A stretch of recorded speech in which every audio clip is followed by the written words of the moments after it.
Frank Zappa, let me come back and let you define your own sort of position on this, which is, it seems at first glance, an absolute First Amendment defense of these kinds of lyrics. I'm a constitutional fundamentalist. Okay. I like the Constitution. I like it the way it is. I don't want to have it rewritten for me by people in Washington. Okay, let me just stay with the question then. Do the same lyrics that offend Ms. Stroud offend you?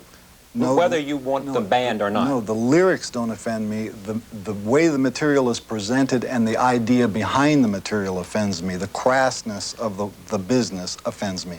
But I have no problem with any kind of lyrics that deal with matters of physical activity. Do you believe that any of those lyrics that she pointed to are detrimental to your children, her children, children of the age group that she's talked about? Absolutely not. And let me point out one thing.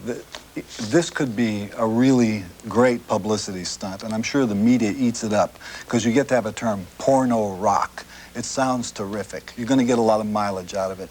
But the real fact is this. Every authoritarian regime likes to get this little hook going for them.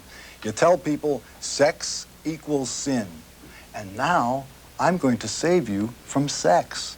And that will save you from sin. And then you get to go to heaven. And we did it for you. So send in your check today. That's what this stuff is. Candy Stroud. Love is pure, love is gentle, love is kind. Love is not crude, love is not lewd. Love is not Prince singing, if your man ain't no good, come on over to my neighborhood, jump in the sack, and I'll jack you off. That is not the way the children should learn about love, and especially when their parents don't even know what they're listening to. Love is not sex. Sex is an activity that has nothing to do with love. Sex is a physical activity. You do not have to love someone or even yourself in order to do sex.